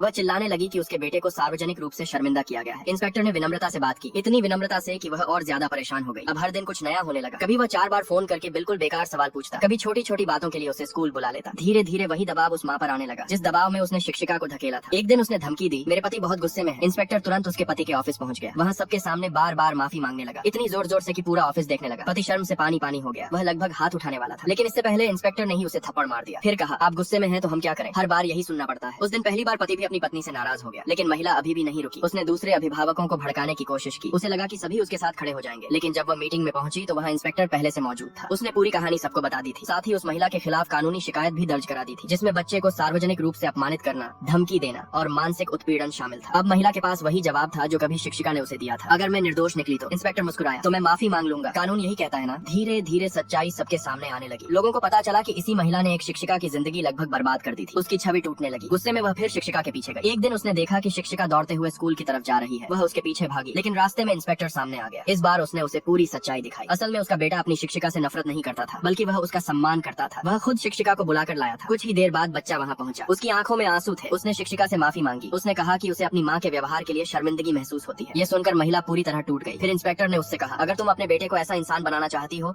जो कभी गलती स्वीकार न करे, जो सिर्फ खुद के बारे में सोचे, तो ऐसे ही पालन पोषण करती रहो। ये शब्द सीधे उसके दिल पर लगे। पहली बार उसे अपनी गलती समझ आने लगी, लेकिन परिणामों से बचना अब संभव नहीं था। कुछ समय बाद अदालत में उसके खिलाफ मुकदमा चला। धमकी, पीछा करना, मानहानि और मानसिक उत्पीड़न जैसे आरोप साबित हो गए। वह पहली बार समझ पाई कि उसने कितना नुकसान पहुंचाया था। इसी दौरान शिक्षा मंत्री ने एक और प्रेस कॉन्फ्रेंस की। उन्होंने शिक्षकों के अधिकारों की सुरक्षा के लिए नए कानूनों की मांग की। साथ ही उन सभी शिक्षकों से सार्वजनिक रूप से माफी भी मांगी जिन्होंने वर्षों तक अन्याय सहा था। देश भर में इस पहल की चर्चा होने लगी, लेकिन उसी रात इंस्पेक्टर अकेला बैठा था। उसके हाथ में उसकी मंगेतर की डायरी थी। वह पुराने पन्ने पढ़ रहा था। एक जगह उसका ध्यान रुक गया। डायरी में एक छात्र का नाम बार बार लिखा हुआ था। वही छात्र जिसने बाद में उसकी हत्या की थी। उसका नाम था चो। जैसे जैसे वह पढ़ता गया, उसे समझ आने लगा कि उसकी मंगेतर शुरू से उस लड़के की चिंता करती थी। वह उसे बचाना चाहती थी, उसकी मदद करना चाहती थी, लेकिन अंत में उसी ने उसकी जान ले ली। इंस्पेक्टर फिर से पुराने केस की फाइल देखने लगा। उसे याद आया कि उस दिन स्कूल में क्या हुआ था। चो ने कैंची से हमला किया था और कुछ ही मिनटों में सब खत्म हो गया था। उसी समय शिक्षा मंत्री वहाँ पहुंचे। उन्होंने फाइल देखी और गंभीर आवाज में कहा, अगर ये काम कभी निजी बदले में बदल गया तो ये न्याय नहीं रहेगा। इंस्पेक्टर ने चुपचाप सिर हिला दिया, लेकिन उसे खुद नहीं पता था कि किस्मत जल्द ही उसे उसी लड़के के सामने फिर से खड़ा करने वाली है। और इस बार मामला सिर्फ अतीत का नहीं होगा, एक नया खतरा जन्म लेने वाला था। ऐसा खतरा जो पूरे देश के स्कूलों को अपनी चपेट में लेने वाला था। इंस्पेक्टर और उसकी टीम एक नए मिशन पर निकले हुए थे। रास्ते में अचानक उनकी नजर एक कार पर पड़ी। कार बेहद तेज रफ्तार से भाग रही थी। पहले उन्हें लगा कि यह कोई सामान्य ट्रैफिक मामला होगा, लेकिन फिर उन्होंने कार के अंदर एक लड़की को देखा जिसके हाथ बंधे हुए थे। स्थिति तुरंत गंभीर हो गई। टीम ने पीछा शुरू कर दिया। कार चला रहे लड़के घबराए नहीं, उल्टा वे हंस रहे थे। वे सड़क पर खतरनाक स्टंट करते हुए भागते रहे। कई बार ऐसा लगा कि बड़ा हादसा हो जाएगा। आखिरकार हान ने अपनी सूझबूझ से उनकी गाड़ी रोक दी। गाड़ी रुकते ही इंस्पेक्टर आगे बढ़ा, लेकिन लड़कों के चेहरे पर डर नहीं था। वे मुस्कुराते हुए बोले, हम नाबालिग हैं, हमारी उम्र सिर्फ 14 साल है। ऐसा लग रहा था जैसे यह उनके लिए किसी ढाल की तरह हो। पुलिस आई, स्कूल के शिक्षक भी पहुंचे। तभी पता चला कि इन लड़कों के खिलाफ पहले भी कई शिकायतें दर्ज हो चुकी थीं, लेकिन हर बार वे कानून की कमियों का फायदा उठाकर बच निकलते थे। कुछ देर बाद शिक्षा मंत्री भी वहाँ पहुंचे। लड़कों ने उन्हें भी गंभीरता से नहीं लिया, यहाँ तक कि उनके सामने उनकी कार को नुकसान पहुंचाकर भाग गए। मंत्री ने कुछ पल उन्हें जाते हुए देखा, फिर मुस्कुराकर कहा, चलिए इनके स्कूल चलते हैं। अगले ही दिन जांच शुरू हो गई। इंस्पेक्टर ने सबसे पहले उन लड़कों को बुलाया और कहा कि वे अपने किए के लिए माफी पत्र लिखें। जवाब में वे हंस पड़े। उन्हें यकीन था कि कोई उनका कुछ नहीं बिगाड़ सकता। इसी दौरान हान और बोन ने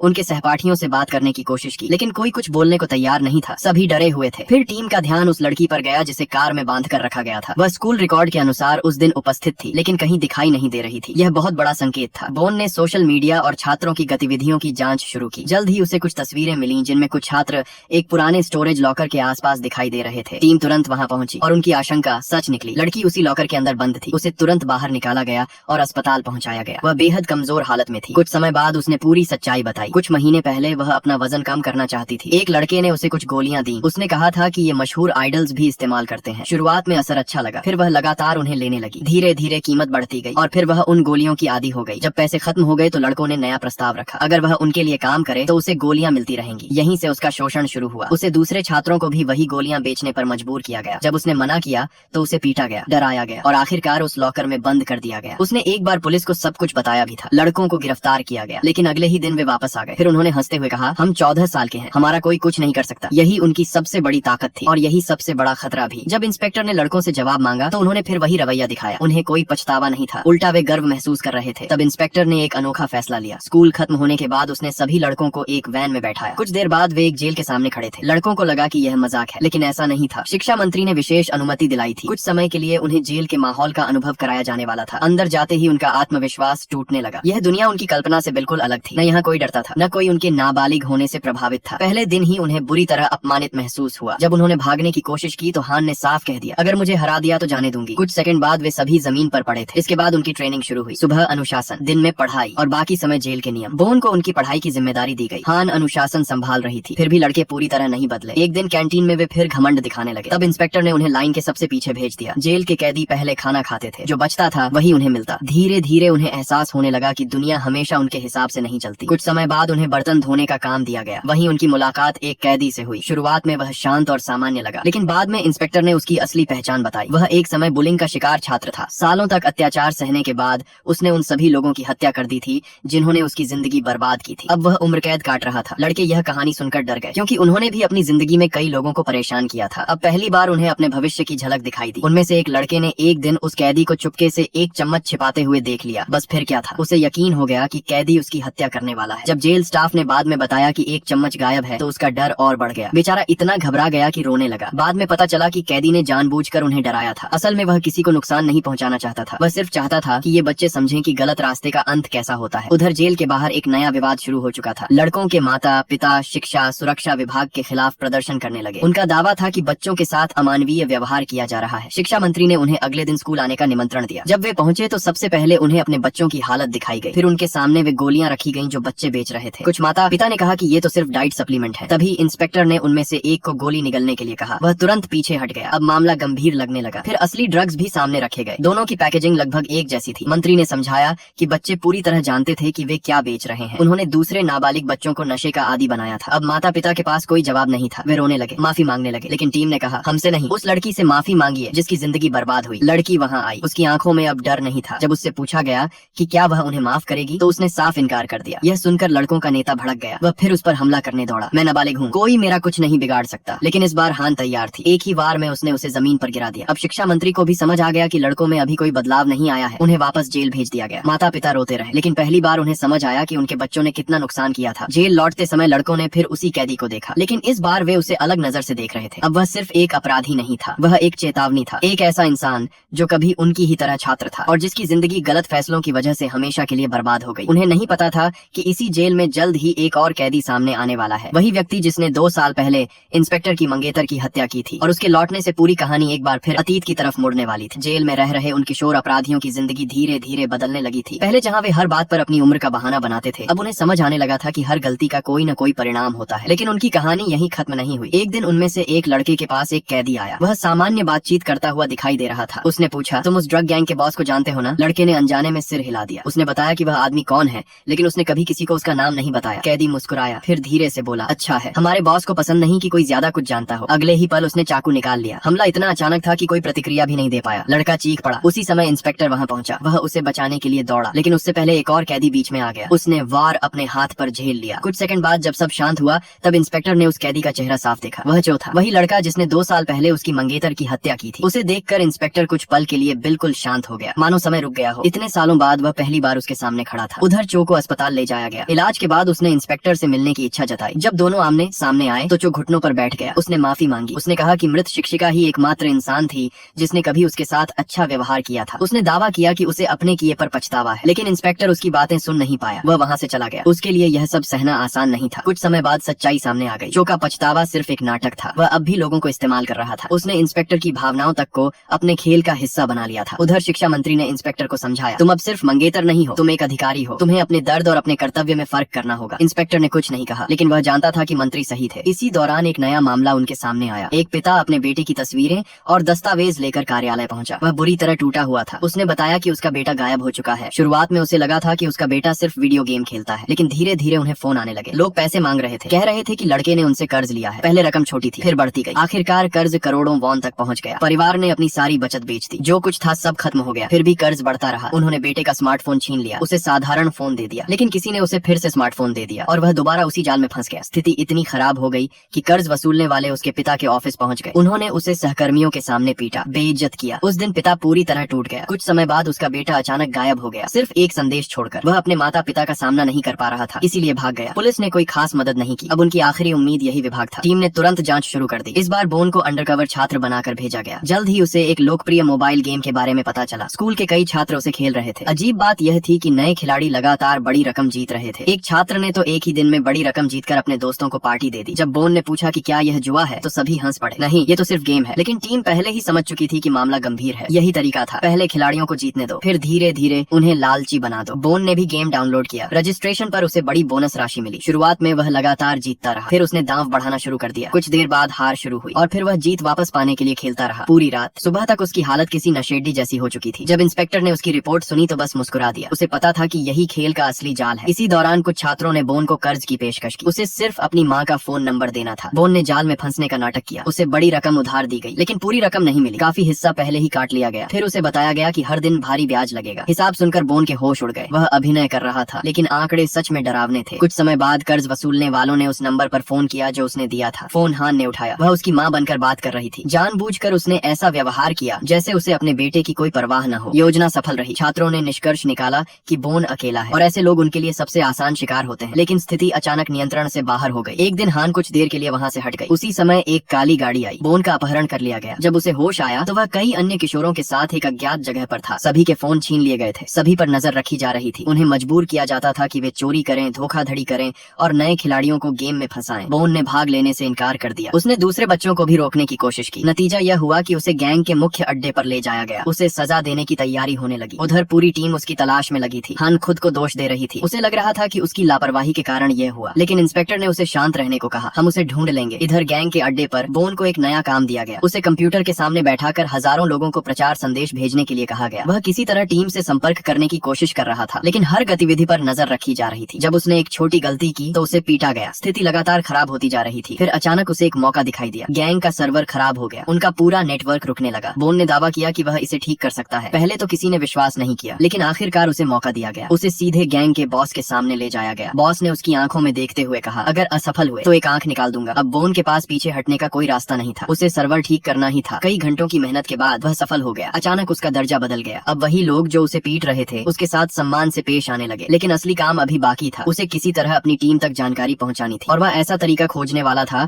जिसकी किसी ने कल्पना भी नहीं की थी। गैंग के अड्डे में फंसे होने के बावजूद बोन ने हार नहीं मानी। उसे पता था कि अगर उसने जल्द कोई संकेत नहीं भेजा तो टीम के लिए उसे ढूंढना लगभग असंभव हो जाएगा। सीधे संपर्क करना नामुमकिन था। हर कंप्यूटर मॉनिटर किया जा रहा था। हर कॉल रिकॉर्ड हो रही थी। हर गतिविधि पर नजर रखी जा रही थी। लेकिन बोन की सबसे बड़ी ताकत उसकी बुद्धि थी। सर्वर ठीक करते समय उसने सिस्टम में मौजूद कुछ डिजाइन और लोगो ध्यान से देखे। फिर उसने उनमें एक बेहद छोटा बदलाव किया। ऐसा बदलाव जिसे सामान्य इंसान कभी नोटिस नहीं करता, लेकिन टीम के लोग उसे पहचान सकते थे। उधर मुख्यालय में सभी उसकी तलाश में लगे हुए थे। दिन बीत रहे थे और कोई ठोस सुराग नहीं मिल रहा था। तभी उन्होंने एक ऐसे लड़के को बुलाया जो पहले इसी नेटवर्क का हिस्सा रह चुका था। उसे गेम का लोगो दिखाया गया। लड़के ने तुरंत कहा कि उसमें कुछ अलग दिखाई दे रहा है। टीम ने ध्यान से जांच की। तब उन्हें समझ आया कि यह कोई साधारण बदलाव नहीं था। यह बोन का संदेश था। उसने लोगों के जरिए अपनी लोकेशन का संकेत भेजा था। सभी हैरान रह गए। इंस्पेक्टर तुरंत टीम लेकर वहाँ पहुंचा, लेकिन जब वे उस जगह पहुंचे तो वह खाली निकली। कुछ पल के लिए लगा कि वे फिर असफल हो गए। तभी इंस्पेक्टर ने आसपास की इमारतों को देखा। उसने अनुमान लगाया कि बोन शायद उस स्थान को अपनी कैद की जगह से देख सकता था। अगर ऐसा है तो असली ठिकाना सामने वाली बिल्डिंग में होना चाहिए। टीम तुरंत वहाँ पहुंची और इस बार उनका अनुमान सही निकला। हान सबसे आगे थी। जैसे ही उसने अंदर कदम रखा उसका गुस्सा फूट पड़ा। वह लगातार पूछ रही थी, बोन कहाँ है? वो लड़का कहाँ है? एक गैंग सदस्य ने पूछा। कौन? हान ने जवाब दिया, छोटी आंखों वाला, थोड़ा बेवकूफ सा लेकिन हैंडसम लड़का। उधर इंस्पेक्टर लड़ाई के बीच भी हंसने लगा। ये हैंडसम लड़का कौन है? लेकिन हान ने उसकी बात पूरी तरह नजरअंदाज कर दी। कुछ देर बाद बंदी बनाए गए बच्चे दिखाई दिए। उनमें बोन भी था। हान ने राहत की सांस ली। वह तुरंत उसकी तरफ भागी। यह देखकर बाकी टीम भी मुस्कुरा उठी। इसी दौरान इंस्पेक्टर को पता चला कि गैंग का असली बॉस भाग चुका है। बोन ने पहले ही उसकी लोकेशन का सुराग दे दिया था। इंस्पेक्टर अकेला उसके पीछे निकल पड़ा। दूसरी तरफ हान और बोन बच्चों को सुरक्षित बाहर निकालने में जुट गए। उनमें एक लड़का भी था जिसने पहले बोन की मदद की थी। जब उसकी पहचान सामने आई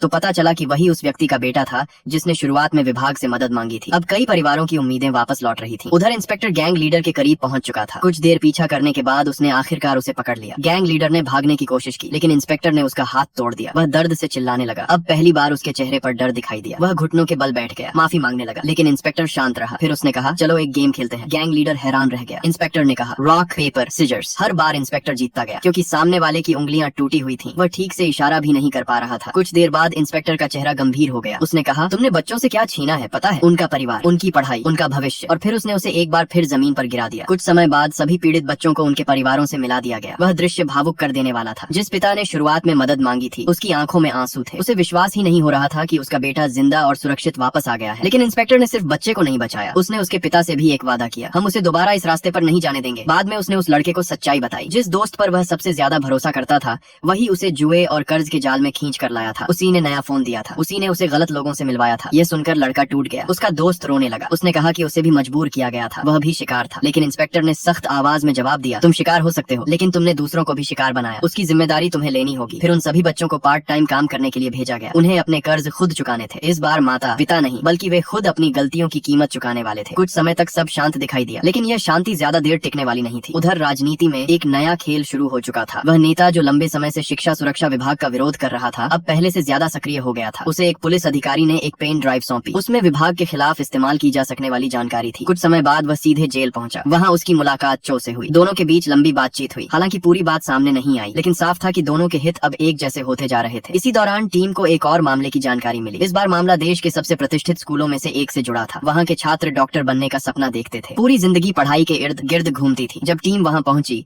तो सबसे पहले उन्होंने एक छात्र को देखा जो परीक्षा के दौरान बेहोश हो गया था। उसकी हालत खराब थी, उसे तुरंत मेडिकल रूम ले जाया गया। लेकिन सबसे चौंकाने वाली बात छात्रों की प्रतिक्रिया थी। किसी ने उसकी चिंता नहीं की, सभी अपना टेस्ट हल करने में लगे रहे। यहाँ तक कि उसकी माँ भी जब पहुंची तो उसने सबसे पहले उसकी सेहत नहीं पूछी। उसने कहा पेपर पूरा करो। लड़के ने कहा कि उसकी तबीयत खराब है। माँ ने जवाब दिया बाकी बच्चे भी थके हुए हैं। फिर उसने उसे कुछ गोलियां दी। लड़के ने उन्हें खाया और वापस परीक्षा देने बैठ गया। यह दृश्य देखकर टीम को शक हो गया। जब स्कूल में स्वास्थ्य जांच की घोषणा हुई तो कई माता पिता नाराज हो गए। उन्हें डर था कि इससे पढ़ाई का समय बर्बाद होगा। लेकिन इंस्पेक्टर पीछे हटने वाला नहीं था। उसने साफ कहा अगर हम जांच नहीं करेंगे तो हो सकता है किसी दिन आपका बच्चा मर जाए। यह सुनकर कई अभिभावकों के चेहरे बदल गए। उन्हें अंदाजा भी नहीं था कि मामला कितना गंभीर है। जल्द ही जांच शुरू हुई और उसके नतीजे पूरी शिक्षा व्यवस्था को हिलाकर रख देने वाले थे। क्योंकि जो चीज छात्रों के बीच फैल रही थी वह सिर्फ पढ़ाई का दबाव नहीं था, वह कुछ और था। कुछ ऐसा जो धीरे धीरे पूरे देश के स्कूलों में फैल चुका था और जिसका संबंध सीधे उस रहस्य से था जो 2 साल पहले इंस्पेक्टर की मंगेतर की मौत के समय शुरू हुआ। स्कूल में हुई मेडिकल जांच के नतीजे आने शुरू हुए तो पूरी टीम हैरान रह गई। कई छात्रों के शरीर में ऐसी दवाओं के निशान मिले जो सामान्य रूप से मेडिकल उपयोग के लिए होती थी, लेकिन यहाँ उनका इस्तेमाल पढ़ाई में प्रदर्शन बढ़ाने के लिए किया जा रहा था। सबसे गंभीर मामला उस छात्र का था जो परीक्षा के दौरान बेहोश हो गया था। उसका नाम मिन था। जांच रिपोर्ट देखकर डॉक्टरों ने साफ कहा कि अगर समय रहते उसे रोका नहीं गया तो उसकी जान भी जा सकती है। जब टीम ने उसकी माँ से बात की तो धीरे धीरे पूरी सच्चाई सामने आने लगी। सालों पहले उनका परिवार एक छोटे शहर में आराम से रहता था, लेकिन उसकी माँ का एक ही सपना था, उसका बेटा डॉक्टर बने। वह सपना धीरे धीरे जुनून बन गया, फिर जुनून एक तरह की सनक में बदल गया। बेहतर स्कूल के लिए उन्होंने अपना घर बेच दिया, सियोल के पास एक छोटे अपार्टमेंट में शिफ्ट हो गए। मिन का कमरा तक बदल दिया गया। उसकी माँ ने उसका दरवाजा हटवा दिया ताकि वह हर समय उस पर नजर रख सके। उसका मानना था कि महान सफलता के लिए त्याग जरूरी होता है। समस्या यह थी कि त्याग सिर्फ बेटा कर रहा था। हर दिन पढ़ाई, हर दिन टेस्ट, हर दिन तुलना। अगर नंबर अच्छे आते तो और मेहनत करने को कहा जाता, अगर नंबर खराब आते तो और ज्यादा दबाव डाला जाता। धीरे धीरे लड़का अपनी जिंदगी से खुशी खोने लगा, लेकिन उसकी माँ को सिर्फ परिणाम दिखाई देते थे। वह लगातार दूसरे अभिभावकों से संपर्क करती रही, टॉप छात्रों की दिनचर्या जानती रही, बेहतर कोचिंग की तलाश करती रही। इसी दौरान उसकी मुलाकात एक अमीर महिला से हुई। उसी महिला ने उसे कुछ खास गोलियों के बारे में बताया। कहा गया कि ये सिर्फ एकाग्रता बढ़ाने वाली दवाएं हैं। शुरुआत में असर चमत्कारिक था। मिन के नंबर तेजी से बढ़ने लगे। वह टॉप छात्रों के बीच पहुंच गया। उसकी माँ खुश थी, उसे लगा उसका सपना पूरा होने वाला है। लेकिन वह नहीं जानती थी कि उसका बेटा धीरे धीरे नशे का शिकार बन रहा है। जब जांच रिपोर्ट आई तो सच्चाई सामने आ गई। दवा अवैध थी और मिन का शरीर अब उस पर निर्भर हो चुका था। टीम ने तुरंत परिवार को चेतावनी दी, लेकिन समस्या सिर्फ दवा नहीं थी। समस्या वह दबाव था जिसने उसे दवा तक पहुंचाया। कुछ दिनों बाद मिन की हालत अचानक बिगड़ गई। वह बार बार दवा मांगने लगा। जब उसकी माँ उसे दोबारा गोलियां देने वाली थी तभी इंस्पेक्टर और हान वहाँ पहुँच गए। दरवाजा बंद कर दिया गया। माँ ने उन्हें अंदर आने से रोकने की कोशिश की, तब हान सीधे बालकनी से अंदर घुस गई। कुछ ही मिनटों में लड़के को अस्पताल पहुंचा दिया गया। अब असली लड़ाई शुरू हुई। ड्रग्स छोड़ना आसान नहीं था। शुरुआती दिनों में मिन को भयंकर तकलीफ हुई, लेकिन धीरे धीरे उसे एक सच्चाई समझ आने लगी। असल में वह सिर्फ दवा का आदी नहीं था, वह उस भावना का आदी था जो दवा उसे देती थी। जब वह गोलियां खाता था तब कुछ समय के लिए उसके मन में चल रहे आत्महत्या के विचार गायब हो जाते थे। उसे दर्द महसूस नहीं होता था, उसे डर महसूस नहीं होता था, उसे अपनी माँ की उम्मीदों का बोझ महसूस नहीं होता था। और यही सबसे खतरनाक बात थी। जब उसे यह एहसास हुआ तब उसने पहली बार खुद फैसला लिया, अगर मैंने मरने से बचने के लिए यह दवा ली थी तो अब जीने के लिए इसे छोड़ूंगा। धीरे धीरे उसका उपचार शुरू हुआ। उधर इंस्पेक्टर ने एक अलग योजना बनाई। वह सीधे उसकी माँ के पास पहुंचा, फिर उसके सामने मिन की पूरी दिनचर्या रख दी। वही टाइम टेबल, वही पढ़ाई, वही नियम, वही दबाव। उसने कहा अगर आपको मेडिकल कॉलेज इतना पसंद है तो पहले आप इसकी तैयारी कीजिए। शुरुआत में महिला को लगा कि यह मजाक है, लेकिन इंस्पेक्टर पूरी तरह गंभीर था। अब वही उसके बेटे की जिंदगी जीने वाली थी। उसे कम सोने दिया गया, आराम करने नहीं दिया गया, बार बार पढ़ाई करवाई गई, यहाँ तक कि उसका गद्दा भी हटा दिया गया। जब उसने विरोध किया तो इंस्पेक्टर ने याद दिलाया, आपने अपने बेटे का कमरा भी तो ऐसा ही बना दिया था। कुछ ही दिनों में उसकी हालत खराब होने लगी। वह थक चुकी थी, टूट चुकी थी, लेकिन यही तो उसका बेटा सालों से झेल रहा था। उधर अस्पताल में मिन धीरे धीरे ठीक हो रहा था। वह पहली बार अपने भविष्य के बारे में सोच रहा था, अपने लिए न कि अपनी माँ के लिए। एक दिन उसने बोन से पूछा, मुझे कैसे पता चलेगा कि मैं जिंदगी में क्या करना चाहता हूँ? बोन ने जवाब दिया, नई चीजें सीखो, अलग अलग दुनिया देखो, फिर फैसला करो कि तुम्हें सबसे ज्यादा क्या पसंद है। उसने बच्चों की कुछ किताबें उसे पढ़ने के लिए दी। शुरुआत में यह अजीब लगा, लेकिन जल्द ही मिन को उनमें मजा आने लगा। वह पढ़ाई के अलावा भी चीजों में रुचि लेने लगा, यहाँ तक कि हान भी उन किताबों को पढ़कर भावुक हो गई। धीरे धीरे सब बदलने लगा। आखिरकार एक दिन उसकी माँ पूरी तरह टूट गई। वह रोते हुए बोली, मैंने अपनी पूरी जिंदगी अपने बेटे के लिए कुर्बान कर दी। इंस्पेक्टर ने उसकी आंखों में देखते हुए जवाब दिया, नहीं, तुम्हारे बेटे ने अपनी जिंदगी तुम्हारे लिए कुर्बान की है। यह बात उसके दिल में उतर गई। उसे याद आने लगा कि कैसे उसने बचपन से अपने सपनों को बेटे पर थोप दिया था। कभी यह नहीं पूछा कि वह खुद क्या चाहता है। कुछ समय बाद माँ और बेटे की मुलाकात हुई। वह भावुक पल था, लेकिन इस बार कुछ अलग था। माँ ने उसकी नोटबुक खोली। उसे उम्मीद थी कि अंदर मेडिकल प्रवेश परीक्षा की तैयारी होगी, लेकिन पन्ने खाली थे। मिन मुस्कुराया, फिर बोला, मैं डॉक्टर नहीं बनना चाहता। उसकी माँ चौंक गई। मिन ने आगे कहा, और मैं इस साल परीक्षा भी नहीं दूंगा, मैं पहले खुद को समझना चाहता हूँ। उसकी माँ कुछ कहना चाहती थी, लेकिन फिर चुप हो गई। पहली बार उसने अपने बेटे को अपना रास्ता चुनने दिया। दिया। कुछ समय बाद शिक्षा मंत्री ने घोषणा की कि जो छात्र प्रदर्शन बढ़ाने वाली अवैध दवाओं का उपयोग करेंगे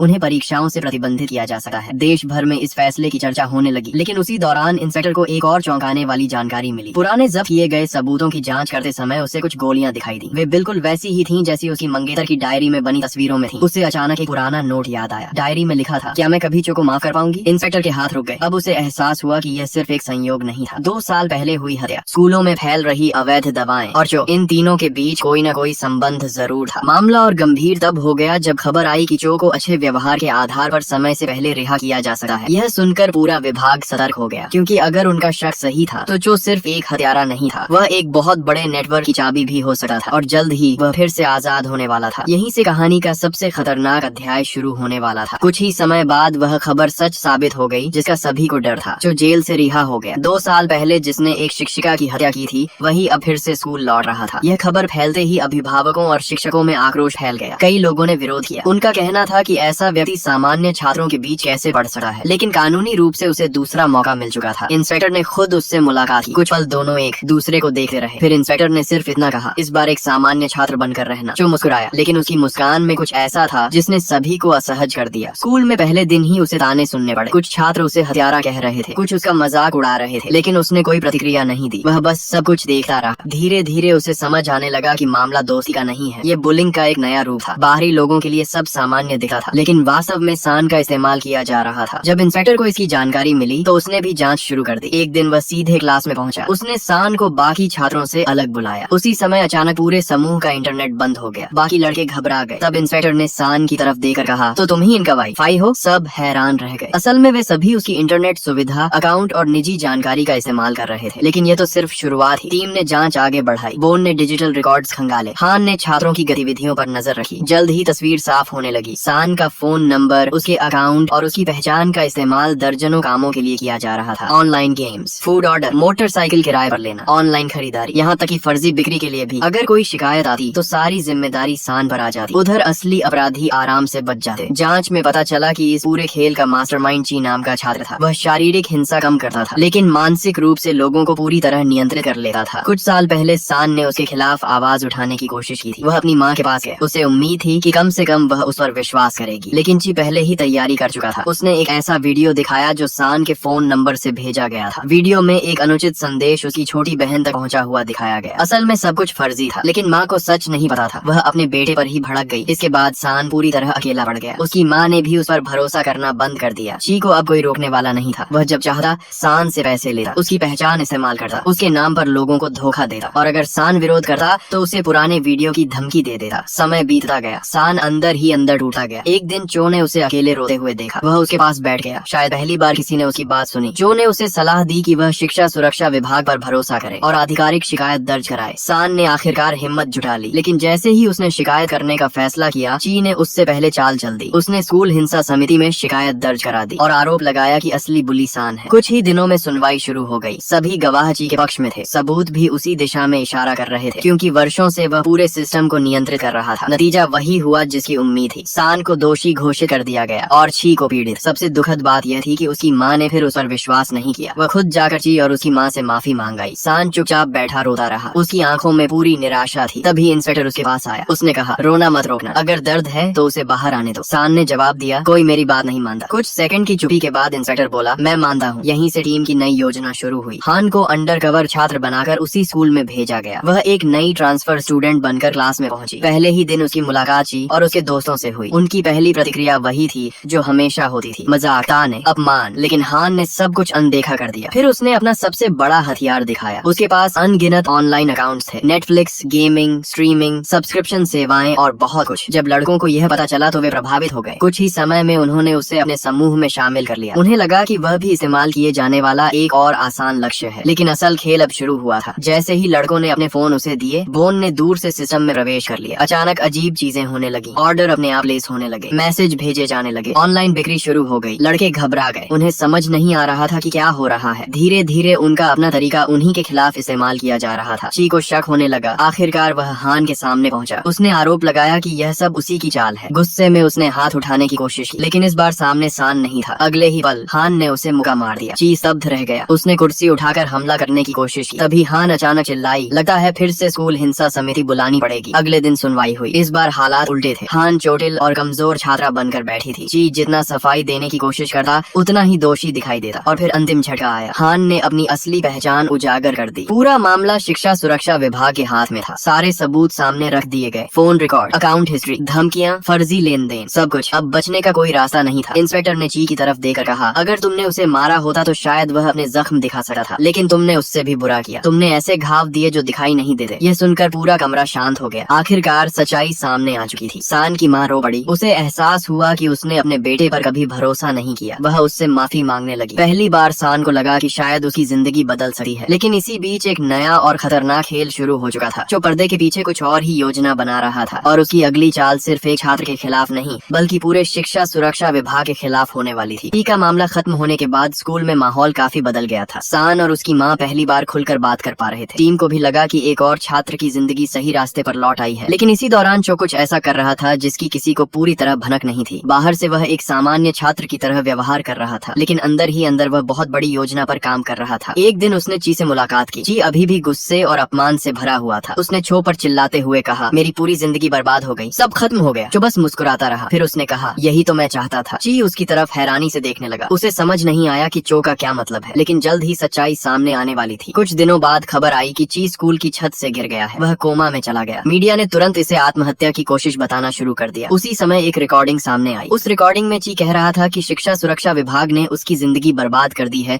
और वह मर जाना चाहता है। रिकॉर्डिंग सुनते ही पूरे देश में हंगामा मच गया। लोगों ने विभाग की आलोचना शुरू कर दी। राजनीतिक विरोधियों को भी मौका मिल गया। सबसे चौंकाने वाली बात यह थी कि रिकॉर्डिंग चो के पास थी और वही इसे सही लोगों तक पहुंचा रहा था। धीरे धीरे साफ हो गया कि वह पूरे खेल को पीछे से नियंत्रित कर रहा है। उसने सिर्फ छात्रों को नहीं बल्कि नेताओं तक को अपने जाल में फंसा लिया था। उधर शिक्षा मंत्री पर दबाव बढ़ता जा रहा था। समाचार चैनलों पर लगातार बहस हो रही थी। लोग पूछ रहे थे कि क्या यह विभाग जरूरत से ज्यादा ताकतवर हो गया है, क्या ये बच्चों को सुधार रहा है या उन्हें डराकर नियंत्रित कर रहा है। इसी बीच उन्हें अगला कदम उठाया। उसने स्कूल के बाहर विरोध प्रदर्शन शुरू कर दिया। उसका दावा था कि शिक्षा सुरक्षा विभाग छात्रों के अधिकार छीन रहा है। जब इंस्पेक्टर वहां पहुंचा तो जो मुस्कुराकर बोला, आप आ गए, उसके चेहरे पर वही पुरानी चालाकी दिखाई दे रही थी। इंस्पेक्टर ने उसके सामने एक गोली रखी, वही गोली जो हाल के मामलों में बार बार सामने आ रही थी। फिर उसने पूछा, ये तुम बनाते हो? चो ने बिना घबराए जवाब दिया, मान लो बनाता हूँ, तो साबित कैसे करोगे? इसके बाद उसने इंस्पेक्टर को और उकसाना शुरू किया। उसने मृत शिक्षिका का नाम लिया, पुराने जख्म कुरेदे और फिर एक ऐसी सच्चाई बताई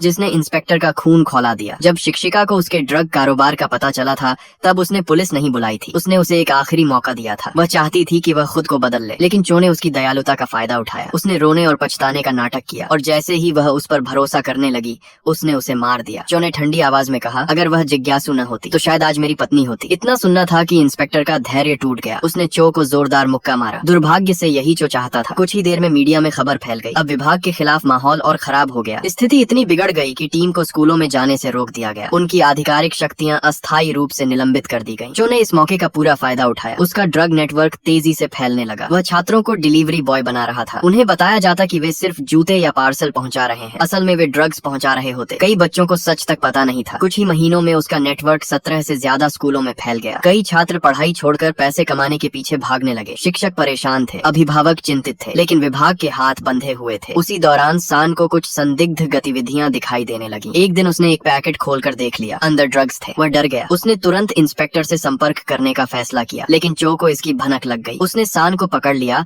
और उसे मीटिंग रद्द करने पर मजबूर कर दिया। स्थिति लगातार खराब होती जा रही थी। फिर अचानक कहानी ने नया मोड़ लिया। एक छात्रा जून को भी कुछ अजीब गतिविधियों का पता चला। वह मदद मांगने विभाग के मुख्यालय पहुंची। वहां जाकर उसने देखा कि टीम भले ही आधिकारिक रूप से निलंबित हो, लेकिन काम अभी भी जारी था। असल में शिक्षा मंत्री ने पूरे देश के शिक्षकों को संदेश भेजा था, अगर उन्हें छात्रों से जुड़ी कोई गंभीर जानकारी मिले तो वे सीधे विभाग से संपर्क करें। धीरे धीरे विभिन्न स्कूलों के शिक्षक सबूत लेकर आने लगे। कई लोग चो के नेटवर्क के बारे में जानते थे, लेकिन पहले डर के कारण चुप थे। अब वे खुलकर सहयोग कर रहे थे। टीम ने वर्षों में जिन छात्रों की मदद की थी उनमें से कई भी आगे आए। वे गुप्त रूप से जानकारी इकट्ठा कर रहे थे। पूरा देश धीरे धीरे चो के खिलाफ एकजुट होने लगा। जब पर्याप्त सबूत इकट्ठा हो गए तो शिक्षा मंत्री ने प्रेस कॉन्फ्रेंस की। इस बार उन्होंने सीधे चो का नाम लिया। उसे पूरे नेटवर्क का मुख्य आरोपी घोषित कर दिया। खबर फैलते ही चो और उसके साथी भागने लगे। उन्होंने अपने ठिकाने खाली कर दिए, सबूत नष्ट करने की कोशिश की, लेकिन अब बहुत देर हो चुकी थी। उधर विभाग के सदस्य फिर स्कूलों में लौटे। इस बार छात्रों ने उनका स्वागत किया। जो लोग पहले उनके खिलाफ थे अब समझ चुके थे कि असली खतरा कौन है। कुछ समय बाद टीम चो के एक मुख्य ठिकाने पर पहुंची। जगह लगभग खाली थी, लेकिन वहाँ एक बड़ा बंद कैबिनेट दिखाई दिया। कुछ लोगों ने उसे खोलने की कोशिश की। उसी क्षण इंस्पेक्टर को खतरे का एहसास हुआ। उसने चिल्लाकर सबको पीछे हटने को कहा, लेकिन देर हो चुकी थी। कैबिनेट खुलते ही अंदर से ड्रग्स का बादल बाहर निकला। पूरा कमरा जहरीले धुएं से भर गया। हान ने तुरंत बोन को ढक लिया और खुद सबसे ज्यादा असर झेला। कुछ ही मिनटों में दवा उसके दिमाग पर असर करने लगी। वह अजीब अजीब बातें करने लगी। एक समय तो उसने घोषणा कर दी कि वह उड़ सकती है और सचमुच दौड़कर चो के आदमियों पर टूट पड़ी। समस्या यह थी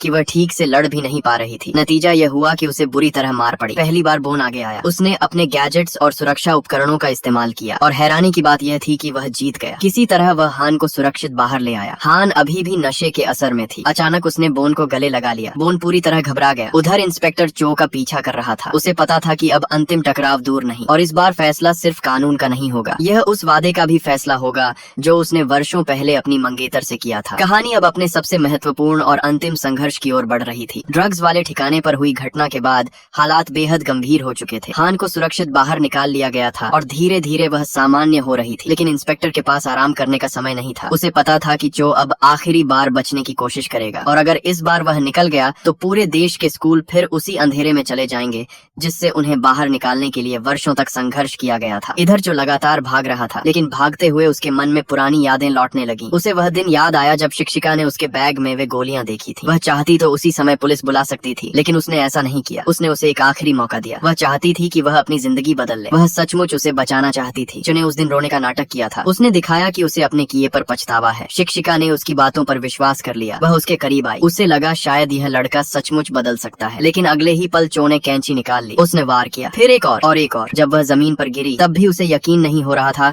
कि जिस छात्र को बचाने की कोशिश कर रही थी वही उसकी जान ले रहा है। जो ने बाद में खुद स्वीकार किया था कि उसने ऐसा इसलिए किया क्योंकि ड्रग्स का कारोबार बहुत ज्यादा पैसा देता था। वह सब कुछ छोड़ना नहीं चाहता था। उस समय उसके लिए पैसा किसी इंसान की जिंदगी से ज्यादा महत्वपूर्ण था। भी चो ने अचानक सान को पकड़ लिया। उसने उसे ढाल बना लिया और मौका मिलते ही चाकू निकाल लिया। अगले ही पल उसने वही किया जो 2 साल पहले किया था। उसने इंस्पेक्टर को चाकू मार दिया। कुछ सेकंड के लिए सब कुछ रुक गया। सान डर के मारे कांप रहा था। चो को लगा कि उसने फिर जीत हासिल कर ली, लेकिन इस बार कहानी अलग थी। इंस्पेक्टर गिरा जरूर, लेकिन रुका नहीं। उसने पहले सान को सुरक्षित किया, फिर धीरे धीरे खड़ा हो गया। दूर खड़ी हान यह सब देख रही थी। उसने जैसे ही खून देखा वह पूरी ताकत से दौड़ी। बोन भी पीछे पीछे आ गया। अब लड़ाई अपने अंतिम चरण में थी। चो बार बार हमला करने की कोशिश करता रहा, लेकिन इस बार इंस्पेक्टर ने कोई दया नहीं दिखाई। सालों का दर्द, सालों का गुस्सा, सालों का पछतावा, सब कुछ उस लड़ाई में दिखाई दे रहा था। कुछ ही देर में चो जमीन पर पड़ा था। उसकी ताकत खत्म हो चुकी थी, लेकिन सबसे महत्वपूर्ण बात यह थी कि इंस्पेक्टर के पास अब मौका था। अगर वह चाहता तो बदला ले सकता था। कोई उसे रोक नहीं पाता, शायद कोई सवाल भी नहीं करता। लेकिन उसी पल उसे अपनी मंगेतर की बातें याद आई। उसे मंत्री की चेतावनी याद आई। उसे वह वादा याद आया जो उसने खुद से किया था। वह बदला लेने नहीं निकला था, वह बच्चों को बचाने निकला था। उसने अपना हाथ रोक लिया। जो हैरानी से उसे देखता रहा। फिर पहली बार उसके चेहरे से घमंड गायब हो गया। वह रोने लगा, सचमुच रोने लगा। उसने चिल्लाकर कहा, तुम लोग आखिर हो कौन? फरिश्ते हो क्या? इंस्पेक्टर ने धीरे से सिर हिलाया। नहीं, हम सिर्फ ऐसे बड़े लोग हैं जो तुम्हें बचाने की कोशिश कर रहे थे। ये शब्द सुनकर चो पूरी तरह टूट गया। शायद पहली बार उसे सचमुच अपने किए का एहसास हुआ। वह रोता रहा और इस बार उसकी आंखों में दिख रहा पछतावा अभिनय नहीं लग रहा था। कुछ देर बाद पुलिस पहुंच गई। शिक्षा मंत्री भी वहां पहुंचे। शुरुआत में वे पूरी तरह शांत थे, लेकिन जैसे ही उन्हें पता चला कि चो ने इंस्पेक्टर को चाकू मारा है,